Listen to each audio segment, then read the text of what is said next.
What's up guys, this is John from BitTechnic. You guys may remember an old phone called the Oneplus One that came out about 2 years ago. People complained about, touchscreen issues. It really did have problems with the touchscreen. You just it wouldn't register touches. And also the screen had a yellowish bar on the bottom. Well guys, that's history now. We have the Oneplus 3 here. It comes with some respectable specs, including a Snapdragon 820, a 5.5-inch 1080p AMOLED panel at 401 ppi. This is a Samsung panel. 6 gigabytes of RAM with 64 gigabytes of storage that's non-expandable. 16 megapixel f2.0 camera, has OIS and EIS. It's the Sony sensor. 8 megapixel front camera, 3000 milliamp battery, Bluetooth 4.2, and we're just getting started. Let's see how it does. Ever since OnePlus's fallout with CyanogenMod in 2014, they've developed some in-house software called Oxygen OS. They're currently on iteration 3.2.1. Now they do add some extra features, but essentially it's just stock Android. And no, it's not Android N, it's Marshmallow 6.0.1. Now OnePlus has said that they will get Android N within a couple of months after its official release sometime in November or October. And given the specs of this phone, it should handle Android N just wonderfully.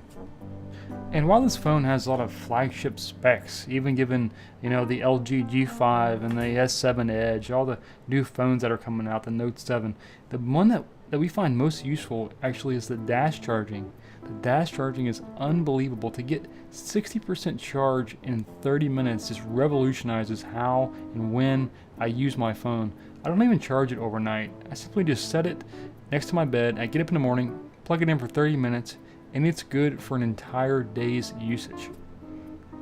Next up though is the camera. How well does the camera actually, take video? This is a sample of 4K footage taken by the OnePlus 3. Now, it does have optical image stabilization along with electronic image stabilization, but you can see it's still really shaky. It's a 4K resolution. It's not quite as sharp as we'd hoped. And just for fun, we decided to see if this camera suffers from rolling shutter. And as you can see here, it's not quite as bad as the Sony a6300, but the rolling shutter is still there at 4K. Now let's switch to the 1080p and see if it helps out at all. Let's see. As you can see, 1080p does decrease some of that rolling shutter effect that we have with this camera. Overall, not too bad actually, not too bad. Unlike the two iterations before it, the OnePlus One and the OnePlus 2, the OnePlus 3 utilizes a great sensor made by Sony. It comes in at 16 megapixels f2.0 aperture. All the photos look pretty crisp and sharp. Even the HDR mode works exceptionally well, as you can see in these two photos here, one in non-HDR and one in HDR. HDR really brightens up the photos, although it does have some noise. Overall though, an excellent camera this year from OnePlus. We're happy to see this sensor in this phone.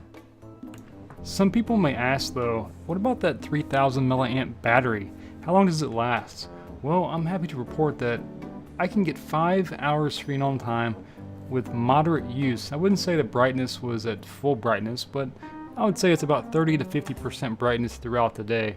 Mostly browsing the internet, checking email, browsing through Facebook, Instagram, Twitter, stuff like that. But 5 hours screen on time with a 3000 milliamp battery, that's pretty respectable.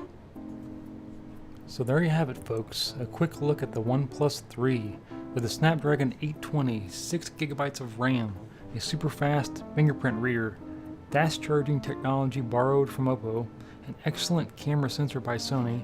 This phone lives up to the hype, especially at a price of only $399.